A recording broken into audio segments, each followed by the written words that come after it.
Okay, so what is the skyscraper strategy? This is the first thing that we're going to be taking a look at here. So what is it, who created it, and why is it such an effective SEO strategy, especially for beginners to SEO? So this is what we're going to be taking a look at in this lesson. So firstly, what is a skyscraper strategy? To sum it up, it's the process of creating content that's better than what's already out there. So you're taking content that's already high performing, that's already doing really well for different websites. You're taking inspiration from that piece of content, and you're looking, and all sorts of other different types of content, and you're looking to create something that's much better, that's more informative, that's more engaging, and that people will find just much higher quality than what's already out there.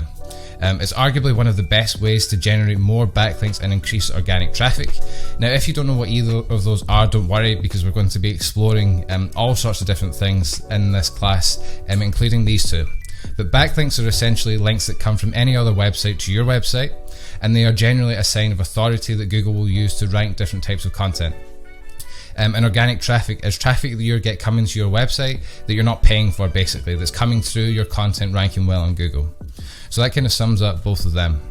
It's definitely the best strategy to start with for beginners, and I'll explain, in the following slides, I'll explain why that is the case. But it's very, very straightforward. It's much more straightforward than some of the other SEO strategies that you'll see, and it really is focused on just creating something that's better, which is the overarching theme here.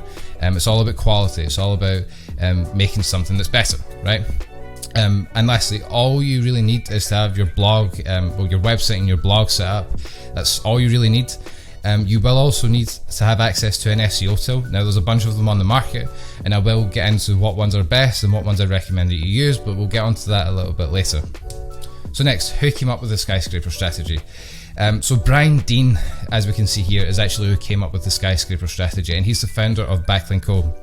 And if you go onto Backlink.co, which I highly recommend as a website, by the way, because Brian publishes a lot of really great content on his blog surrounding SEO and marketing and all sorts of different stuff. So if you're looking for really good resources, I definitely recommend his. And he definitely follows the skyscraper strategy for when he's creating content for his website, because you'll notice when you go on, all of his content is top of the range. Like, it's the best. It's some of the best stuff you'll find on SEO and all the other different topics that he talks about, because he spends so much time making sure that he's creating content that is unique, compelling, bigger and better, these kind of things. It's just great. And this is a little quote from him here that also kind of helps sum up the idea of the skyscraper strategy. So, have you ever walked by a really tall building and said to yourself, wow, that's amazing, I wonder how big the 8th tallest building in the world is? Of course not. It's human nature to be attracted to the best. Now, the point he's making here is that most people, when they're looking for answers to a question, specifically on Google, they're usually going to go with one of the first search results that pop up on Google. And they're not really going to go much deeper than that. But more importantly, usually that first result on Google is what people are going to go with to find their answer. Because people want to know they're looking at the best content. They want to know that they're looking at the most informative, the most engaging, the most up-to-date content on the internet. And usually the higher the ranking is on Google, the more of an indication that is the case. So that basically sums that up for us. So yes, Brian Dean is who came up with the skyscraper strategy. Not me or anyone else. There are a lot of different blogs that you'll find on the skyscraper strategy, but ultimately it was Brian Dean who came up with it. So next, is this the right way to improve your SEO? The short answer to this is yes. This is definitely one of the best ways to improve your SEO. It's a white hat method, and what I mean by that is it's completely in line with Google's policies. You also have black hat SEO methods, which you might have heard before if you've been studying SEO at all. You want to try and stay away from black hat methods as much as you can. Generally, they aren't good for your site. Actually, generally, they're not good for anything. They're a shortcut. They're a way of trying to hack the system. And to be honest, most of the time, nothing good comes of them. Usually it will result in your website getting banned. But the point I'm making here is that the skyscraper strategy is a white hat method. This is completely in line with Google's policies, is ultimately what Google wants, and it's a really good mindset to get into when you're going into your content creation. So this quote I've got to the left of me here is a quote directly from Google. So the best way to get other sites to create high quality relevant links to yours is to create unique relevant content that can naturally gain popularity in the internet community. Now, to just break that down a little bit and sum up what it means, Google wants its content creators to be focusing on creating good content. That's why it doesn't want us using black hat methods that are designed to just help us get up the rankings as quickly as possible. It wants to be ranking content that is unique, relevant, and high quality. And what it's getting to here about the naturally gaining popularity, that's where it's referring to backlinks. So if you create a really good piece of content and Google picks it up and it ranks it, it distributes it properly the way it should, what you'll find is that it will naturally gain backlinks itself because it's such a good piece of content. And that's what we want. We want that to happen. One of the points to make here is that can take a long time. SEO is a long-term process. There aren't really any short-term results in it. So gaining links, over time, you probably will gain links naturally over time. Later in this class, we're going to be talking about ways that you can kind of, accelerate that process, by promoting your content and making sure you're doing everything you can to get it out there. And because while we want Google to rank it naturally, sometimes it's good also to give it a push ourselves and make sure that we're doing what we can to get it out there. But yes, like I said at the beginning, this is the right way to improve your SEO, especially if you're a beginner. So next, why is this such an effective strategy?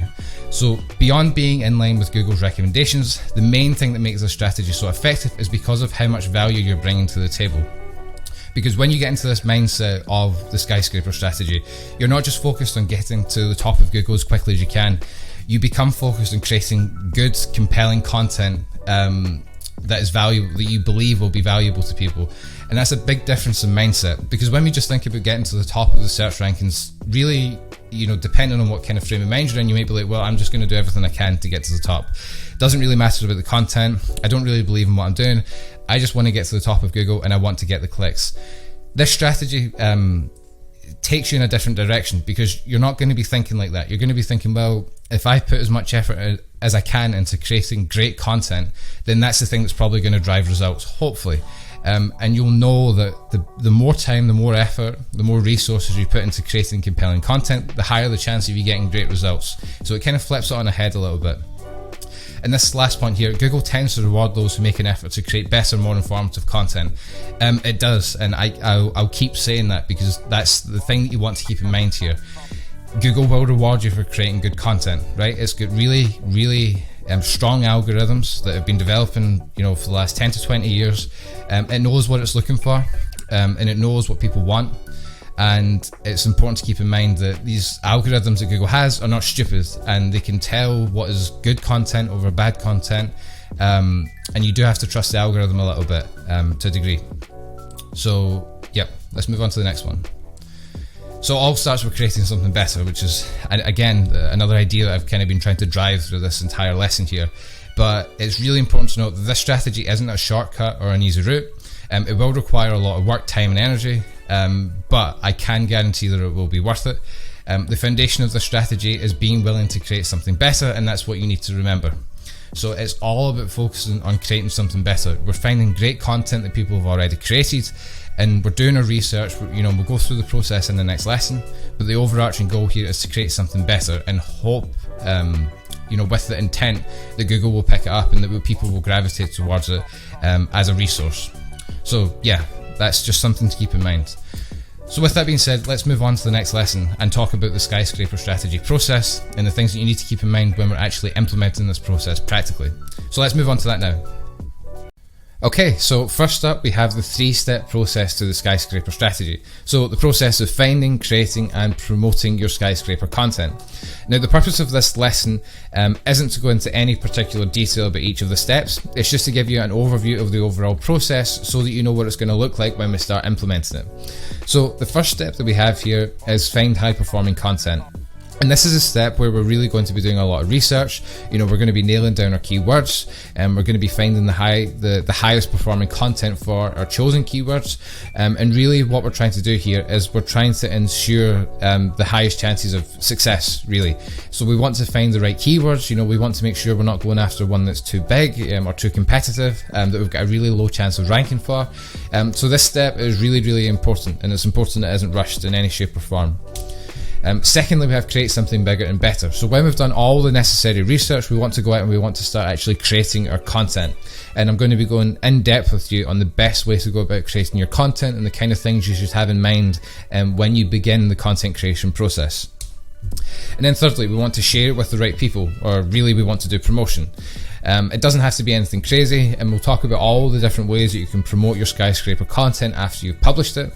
Because of course, on one hand, we want Google to do the work for us. We want it to rank it for our chosen keywords, and we want people to find it naturally. We want people to link to it naturally so we can acquire backlinks.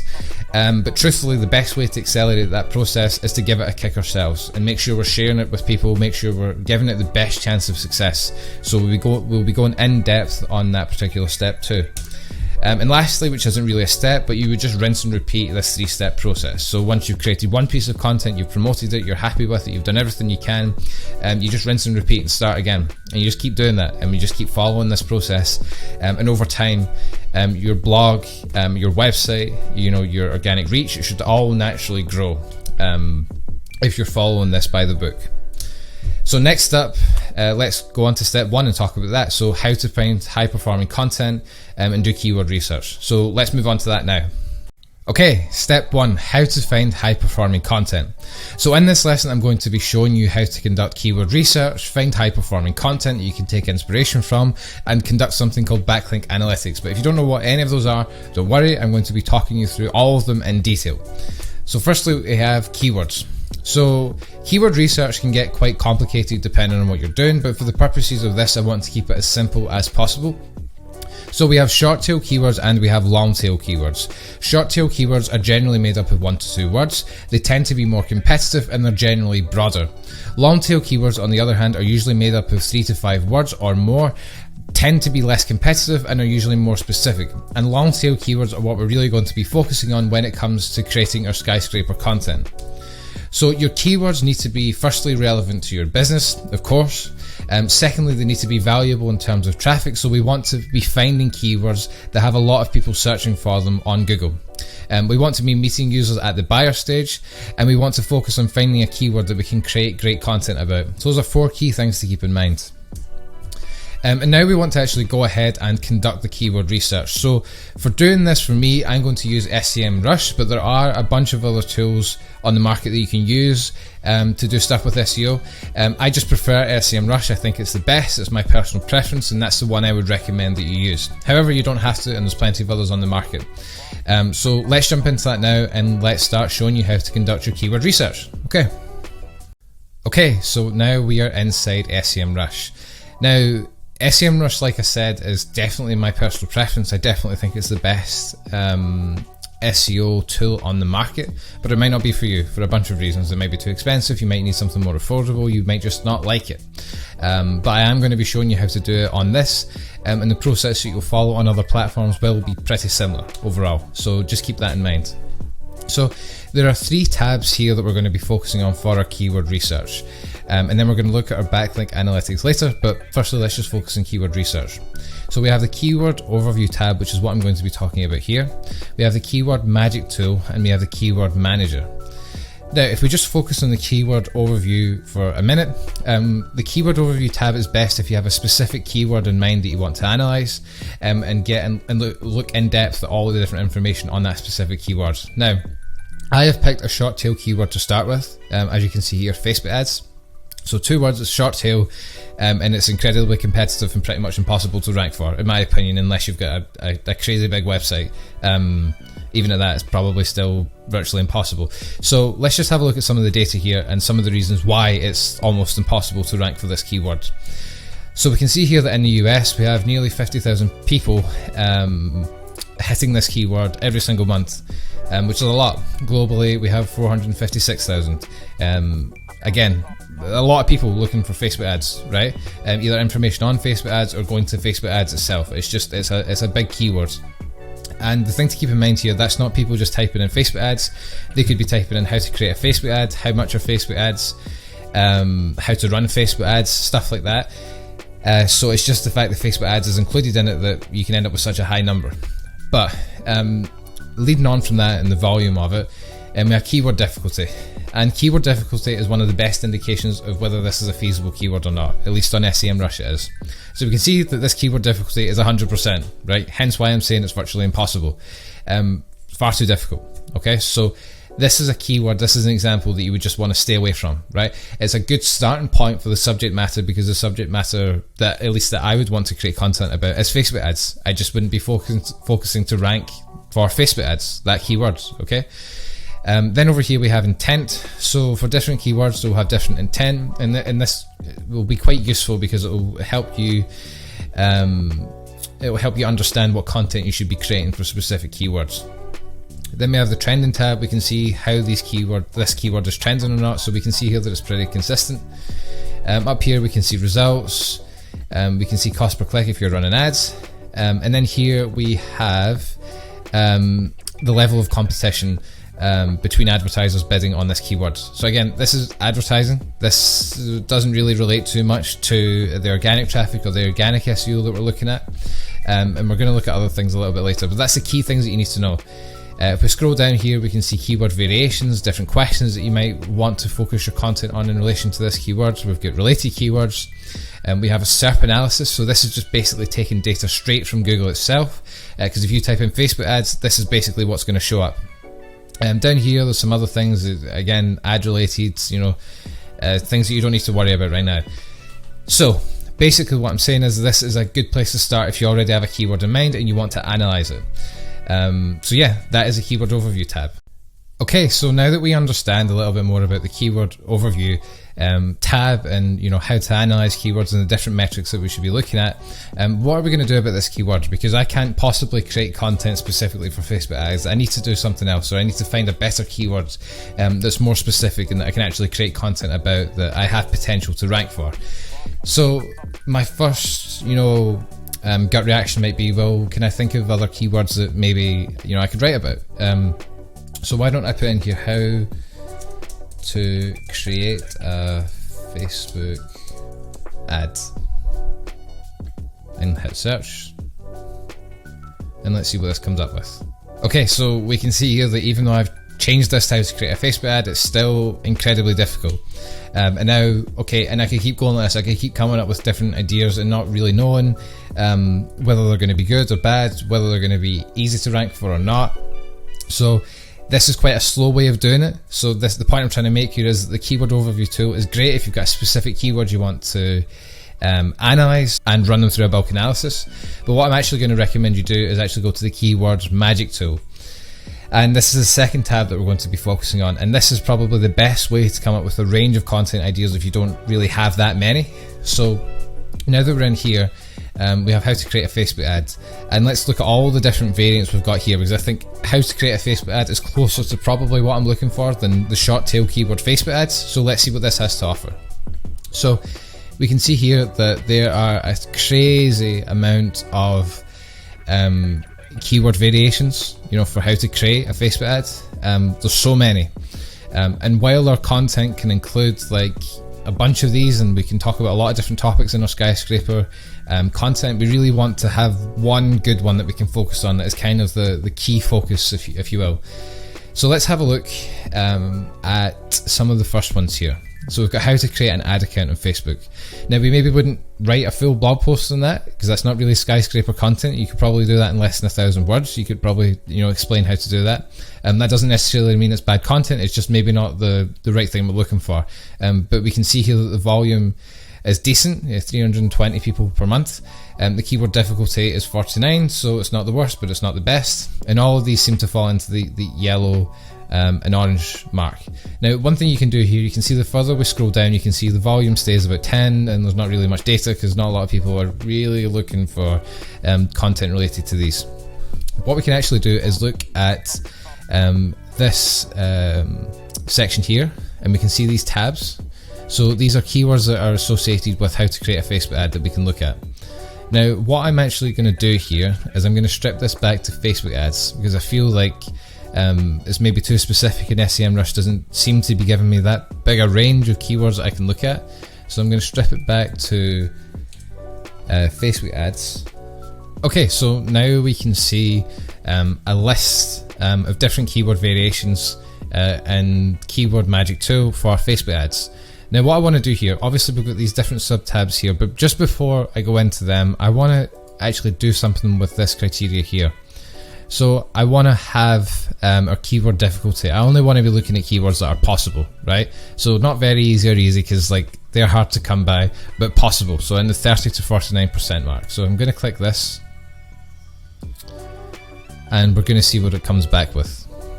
Okay, so now we have a range of keywords here that are actually probably feasible, right? That we could probably go ahead and rank for. Some of them are a bit short tail, some of them are long tail. But let's just have a look at them. So Facebook ad account seems to be one that is a little bit easier than some of the other Facebook ad ones, but it's probably still going to be pretty difficult. It's got a high search volume. Facebook ad blocker, Facebook markup, place, blah, blah, blah. Lots and lots of stuff.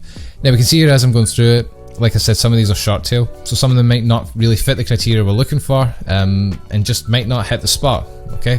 But what we can do here is that we can go to any of these different tabs if we think any of these other keywords are relevant, you know. So if we go with accounts, okay, let's just go with the first one, because I can see there's 135 keywords related to this. And let's go with create and see what that gives us. And now that we've got that, we can see there are a bunch of longer tail keywords. This is probably more than the, you know, the kind of category that we're looking for. We can see that there's less of them, but we can see that these are about, you know, creating. So all of these keywords have the word create in them, and some of them are posed as questions. So really this how-to content, or this you know, like this tutorial kind of content, you know, this this tutorial kind of content is the stuff that is probably really good for at least for me if I was writing about this. So I'm quite happy with all of these, and I want to look into them in a bit more detail. So what I would actually do here is that I can select all of them, which is what I'm going to do, or I can select all of them individually, but I'm going to take all of them.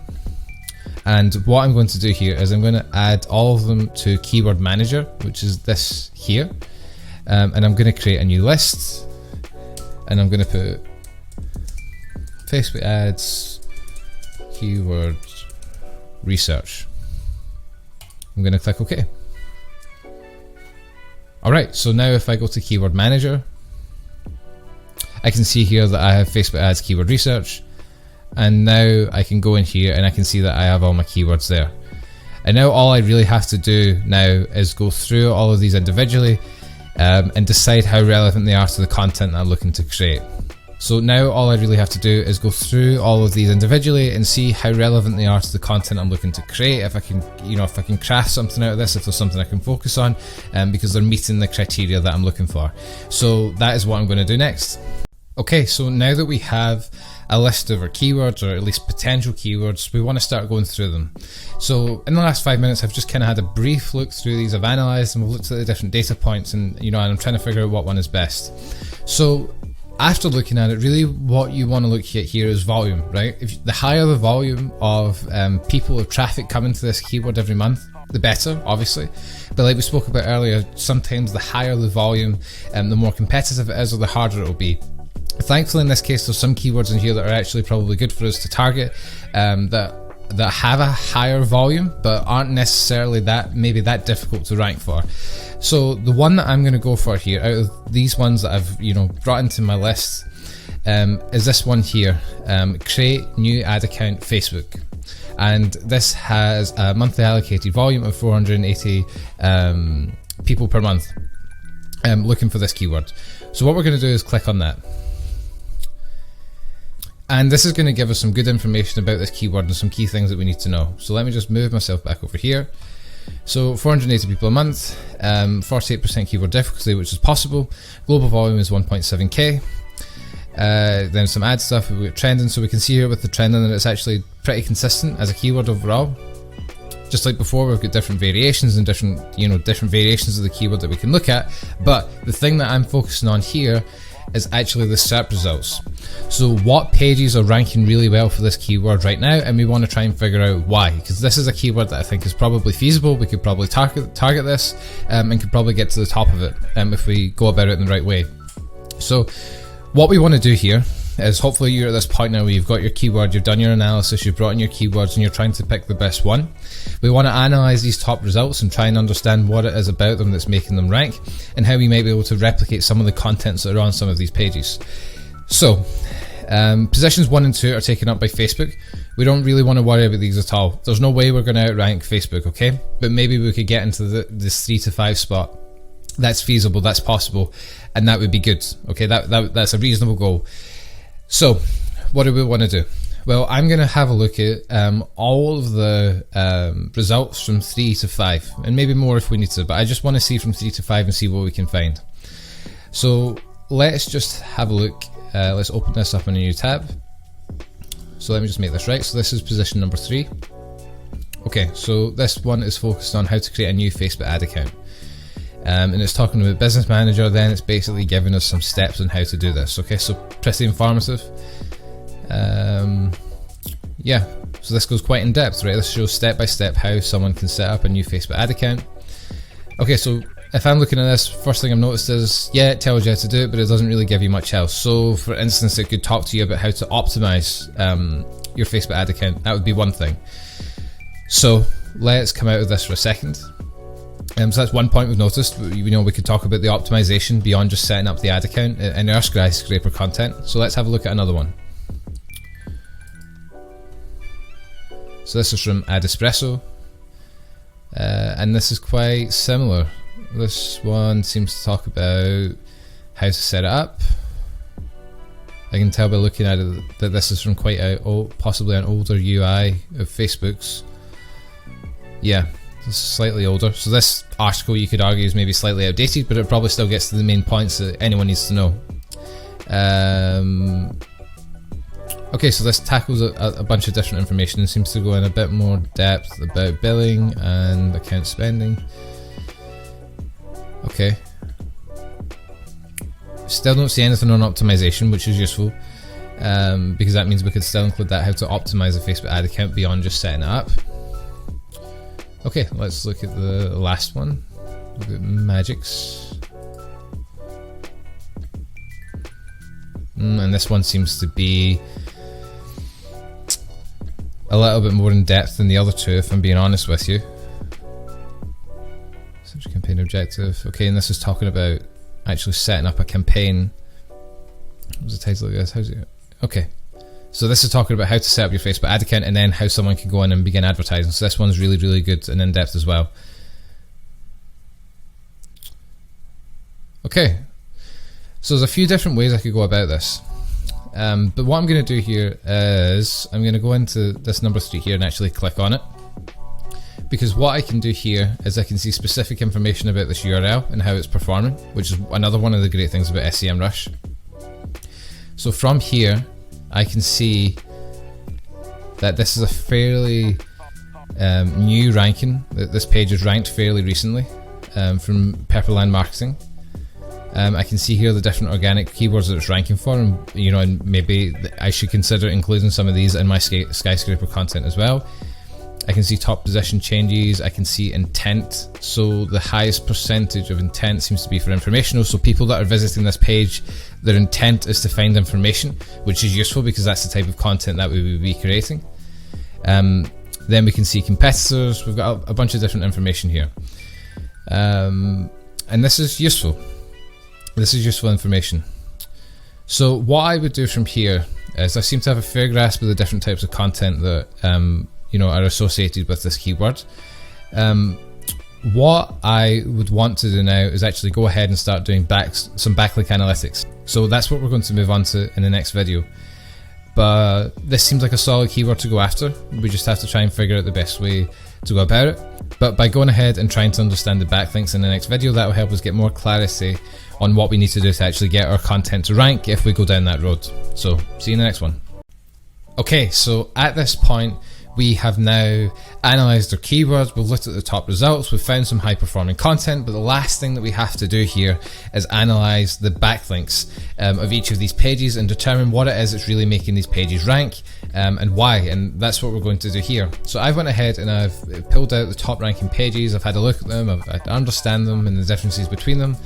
And now what we want to do is go back to SEMrush. We want to go down to backlink analytics.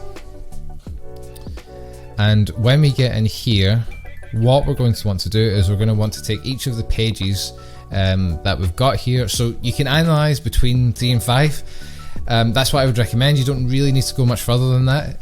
Between 3 and 5 will give you the information that you need. I'm going to do 3 here for argument's sake. So we'll go here, copy, hit analyze. And then what I'm going to do is I'm going to take these other links and I'm going to add them in as comparisons. And the last one, which is here.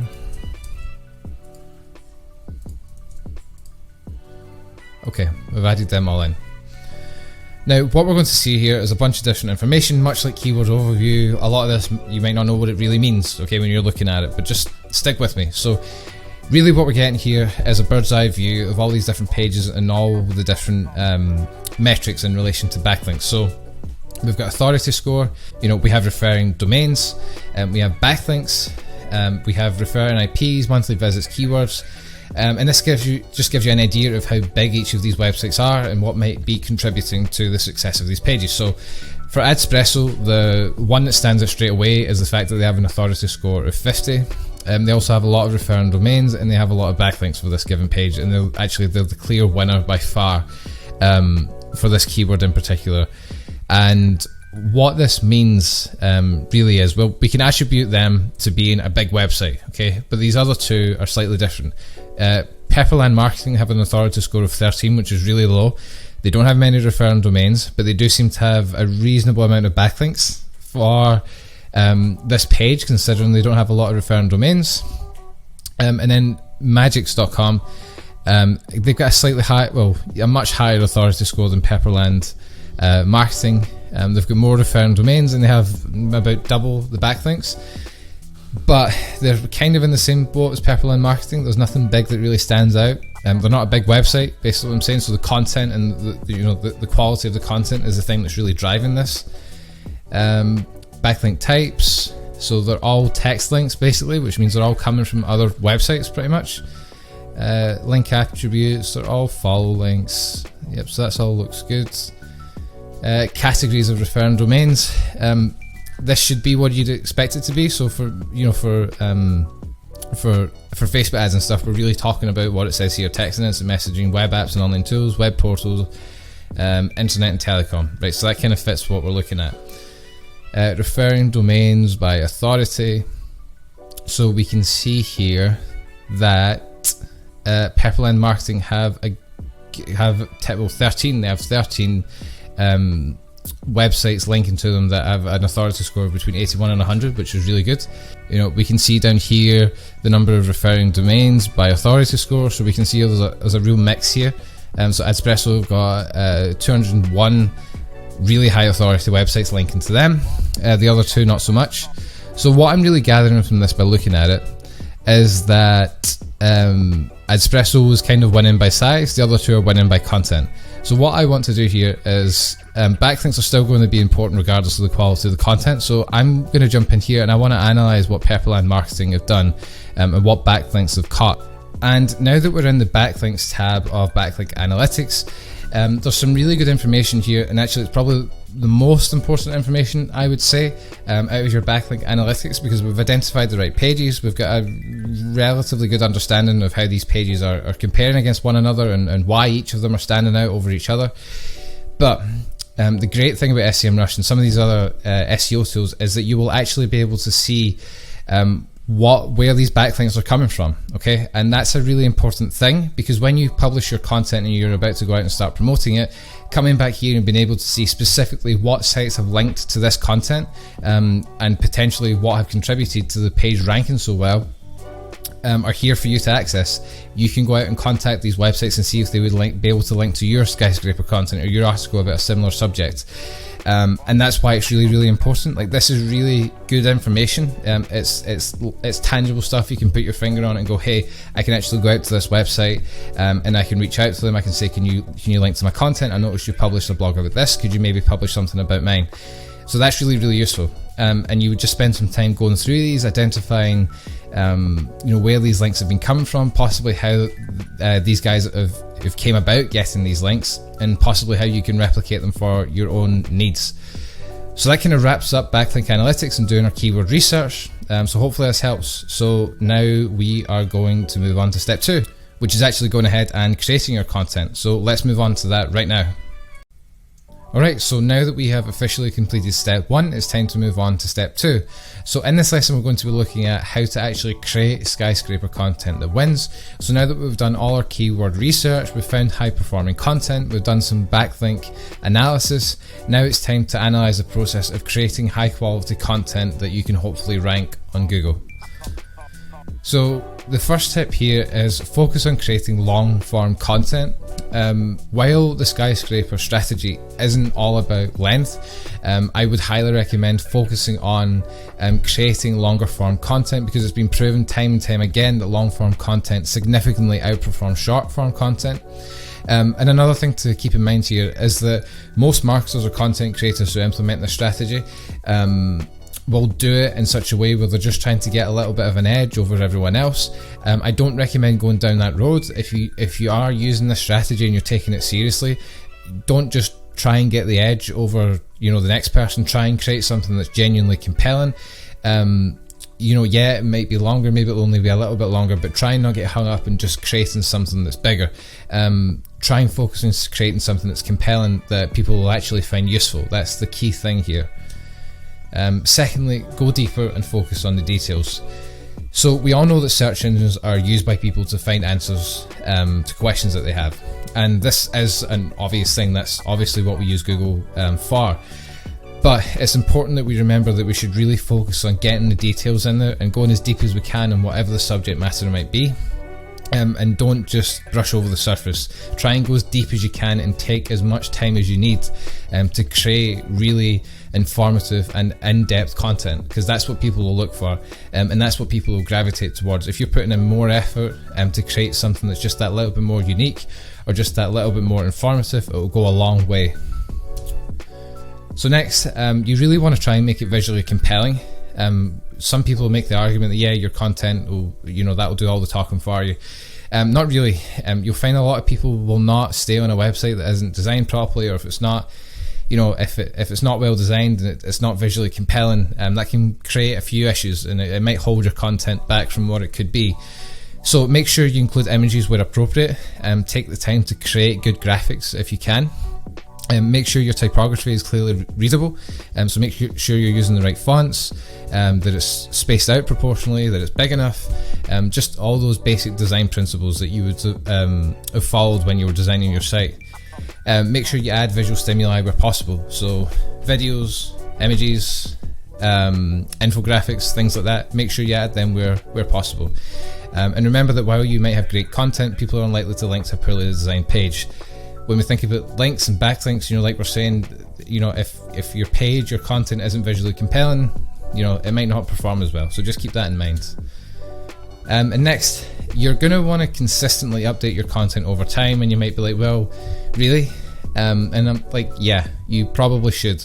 So when you initially publish your content, that will be the biggest part out of the way, obviously, and you might never want to look at it again. And I don't recommend that you look at it again, probably for like weeks or months, because you will have just went through quite an extensive process and your head would have really been deep into the subject, and it's really good just to get some time away from it and come back to it at a later date.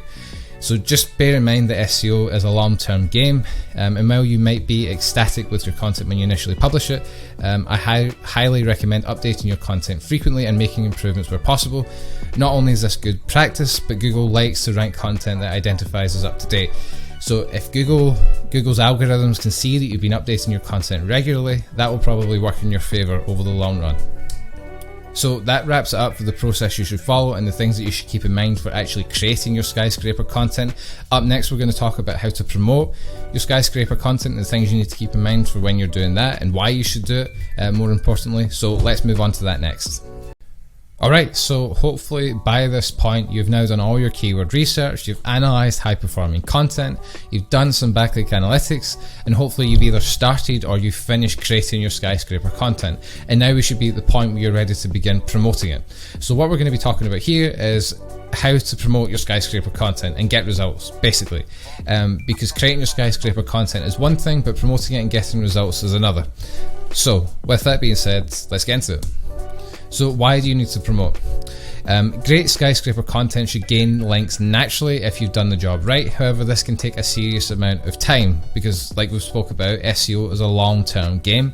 The best way to gain high-quality links quickly is to reach out to people and practice outreach. Really, the ultimate goal is to acquire links. This is what will push your content up the rankings, and I really want to put emphasis on that because backlinks is still the single biggest factor that Google takes into consideration when it's deciding what content should rank at the top of its search results. So please just keep that in mind.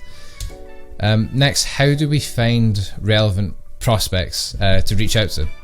So we actually already discussed this in a previous video, so you can go back to that and refer to it if you need to, but basically what we're doing is we're using SEMrush. We're taking the top search results that we found when we were doing our keyword analytics, we're putting them into the backlink analytics tool, and we're clicking on backlinks for each link, and we're systematically going through that, finding websites that we can reach out to, using some of the methods that I'm going to mention in the next slide, to see if they can include a link to our content in the next blog post. So what you can actually do here is you can use a template just like this, or you can write your own. It doesn't really matter, but all you really want to do here is introduce yourself, talk about your content, see that you saw theirs, give a few reasons why it would add value to their readers, and ask them if they might be able to include it in one of their posts. And that's it. You're just reaching out to people. It's quite a systematic thing. It can be quite time consuming, but I'd always recommend having a template there and then adapting it as you go. Don't spam people. Yeah, volume's important here, but you don't want to be annoying people. So make sure the emails you're sending are high quality and useful and personal, right? So that's still an important thing. So what about other outreach methods? So if you aren't getting much luck with the first 3 to 5 results for your keyword, then repeat it for the 25 results for your keywords, as opposed to just the 3 to 5, and just increase the volume a little bit. Usually that can help, so that's what I would recommend. Secondly, you can search for journalists who may be interested. Journalists are always looking for different things to pick up and talk about, so if you've been creating really useful content, if it's something you think a journalist would be interested in, there's no harm in reaching out to them and asking them if they may be interested in publishing it or drawing some attention to it. And lastly, you can use something called Harrow, which I'm going to talk about here.